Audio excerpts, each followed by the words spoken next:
शिवास्ते पंथा न संतो। कई लोग मिठाई के बारे में नाना तरह के प्रश्न कर रहे थे, तो लगा कि चलो आज उस पर तनिक चर्चा की जाए कि जैसे मिठाई ठंडी खानी चाहिए कि गर्म। कई लोग कहते हैं खीर ठंडी हो तो काम चल जाएगा, कई लोग कहते हैं नहीं खीर भी गर्म खानी चाहिए।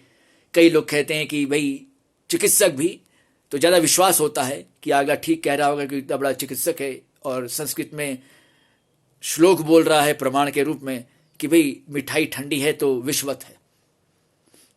तो देखिए बात ऐसी है कि मिठास भी विषवत हो जाती है। कब और कैसे? जब हम केवल वेजिटेबल ऑयल से बनी मिठाई नहीं बनाते ना, नहीं खरीदते, नहीं तो palm oil, cotton seed oil तक उसमें मिले रहते हैं और भी न जाने क्या क्या तेल मिलाए जाते हैं लागत कम करने के लिए। क्योंकि अपने ऐसी कोई बाध्यता नहीं है कि उद्योगपति सभी सामग्रियों का नाम उल्लेखित करे सही सही ना, ऐसी कोई बाध्यता नहीं है। ऊपर से रंग बिरंगे आकर्षित डब्बे, बना पिस्ते किशमिश की तस्वीर, कहना ही क्या। अब मोटे मोटे बड़े बड़े अक्षरों में लिखा जाता है आटे से बनी लड्डू, बेसन की बर्फी, बेसन की चक्की, बेसन की सोम पापड़ी और न जाने क्या क्या। और अंदर से जब आप देखें तो जानी बात है मामला कुछ और निकलता है। क्योंकि कई बार हम लोग केवल नाम देखकर सामान खरीदते हैं, ठीक से नहीं देखते कि भाई किनारे में और क्या क्या लिखा है। और इतने कई बार महीन अक्षरों में लिखा रहता है कि ठीक से समझ में भी नहीं आता, पर उसे दिखाने के लिए, लिहाज बरतने के लिए कि बस कानून की मर्यादा बनी रहे। अब कोई धर पकड़ो तो हम कहते कि जी हमने तो लिखा है डब्बे में, वेजिटेबल ऑयल भी है, पाम ऑयल भी है, कॉटन सीड ऑयल भी है, सब कुछ लिखा, हमने तो कुछ छुपाया नहीं। हमने कहाँ छुपाया, हमने कहाँ कानून तोड़ा है, हमने कानून का पालन किया है। वाह भाई वाह, इसे कहते हैं दमंगई।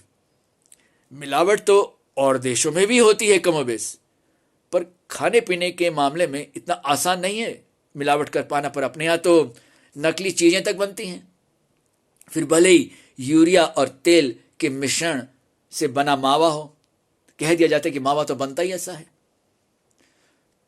तो उन सब चीजों से बनी मिठाइयां भले ही गर्मा गर्म आप खा लें, नुकसान ही होगा, पर परवाह किसे है। छेने से बनी मिठाई ताजा होने से भी काम चल जाता है, कोई जरूरी नहीं कि वो गर्म ही हो हर वक्त। और जो सूखे पाक का संदेश बनता है बंगाल में, वो तो आराम से आप 2 दिन भी रख सकते हैं, बशर्ते तापमान अधिक ना हो, मतलब ग्रीष्म ऋतु का प्रभाव इतना भी ना हो कि मिठाई खराब हो जाए, काम चल जाता है। मैदे से बना हलवा तो यूं भी नुकसानकारी है। दक्षिण भारत के कई प्रांतों में हमने देखा है, काफी चर्चित है कई नाम, पर उनमें इतना जो रंग मिलाते हैं वो क्या केवल खाने पीने वाला रंग है? नहीं, सवाल ही पैदा नहीं होता। उसमें वो चमक पैदा नहीं होगी, वो टिकेगा भी नहीं। तो हानिकारक रंग ही मिलाया जाता है, तभी उसमें उतना चेप जो है हलवे में, आप ध्यान दें, जो अत्यधिक चेप आता है मामला किस लिए आता है? दांतों में भी अगर खाते वक्त भी देखें तो दांतों में लगा ही रहता है, तो यानी कुछ ना कुछ मामला गड़बड़ है उसमें। एकदम निम्न स्तर की मैदा और भी जो चीजें हैं एकदम निम्न स्तर के बनाए मिले हुए हैं, तो उनसे बना हुआ मामला तो निम्न स्तर का ही रहेगा। केवल पॉलिश्ड शुगर को दोष देने से क्या होगा? भाई जिस तेल में आपने तला है, कि चाशनी में तो बाद में आप डुबाएंगे, उसमें पहले से भी रंग है मिला हुआ साथ में, वो रंग भी कितना घटिया है उसका भी लिहाज नहीं रखा, तेल भी कितना बढ़िया है उसका भी लिहाज नहीं रखा। कि आपको लागत कम रखनी है, मुनाफा अधिक रखना है, ग्राहक को भी वैसा ही माल चाहिए, कम से कम दाम में बढ़िया से बढ़िया चीज। केवल दाम बढ़ाने से कोई चीज बढ़िया हो ऐसी इसकी कोई अनिवार्यता नहीं है। फिर भी एक साधारण नियम तो यही है कि भी जब लागत ही नहीं आएगी तो भी सब बताए आदमी क्या करेगा? मिलावट ही करेगा, कुछ का कुछ करेगा, कि ग्राहक को तो और चीजों से मतलब नहीं है, चाहे कोई भी तेल हो, काम चल जाएगा, मिठाई से मतलब है। भाई ऐसी श्रद्धा किस काम की, ऐसी भक्ति किस काम की? कम से कम मीठे बोल ही बोल दीजिए, काम चल जाएगा। हाथ जोड़ लीजिए, काम चल जाएगा। पर इतने ज्यादा तेल, अभी नाना तरह के तेलों का जो मिश्रण बनता है, इनका क्या रासायनिक प्रभाव पड़ता है, कभी इस पर आपने सोचा है, जांचा है इस मामले को? इस पर तो यूं भी शोध नहीं होते इस मामले पर कि भाई मिठाइयों में जो आजकल हम लोग कर रहे हैं, इतने हानिकारक रंगों का प्रयोग, सुगंध का प्रयोग, रंग रोगन के लिए नाना जो उपाय किए जाते हैं, उनसे क्या दुष्परिणाम हो रहा है, इस पर शोध नहीं होती है और करने भी नहीं दी जाती। कोई अगर अगला साहस करके कर भी ले तो उसकी जान मुश्किल में आ ही जाएगी, और आती भी। ऐसी बात नहीं, ऐसे उदाहरण मिलते हैं देश में, पर किसे परवाह पड़ी है? तो मिठाई खाने से पहले कम से कम ये जांच लें कि उसमें कितने तरह के तेलों का प्रयोग हुआ है। हाँ जी, तो ऐसी गर्म मिठाई भी किस काम की होगी? और रही खीर की बात, तो सेवइयों की खीर तो हर हाल में नुकसानकारी है ही, भले ही वो गर्म हो, चावल से बनी, और अगर भैंस का भी दूध है तो भी काम चल जाएगा, गाय का दूध तो फिर कहना ही क्या। घर में बनी हुई हो कायदे से, और शाम के 5 बजे तक सेवन कर लिया जाए, और वो ठंडी भी है, और व्यक्ति खाने वाला अगर पित्त प्रधान है, वायु प्रधान भी, एक हद तक उसके काम आ जाएगी, बशर्ते सर्दी खांसी ना हो और अन्य कोई शारीरिक पीड़ा ना हो। तो ठंडी खीर भी लाभकारी है।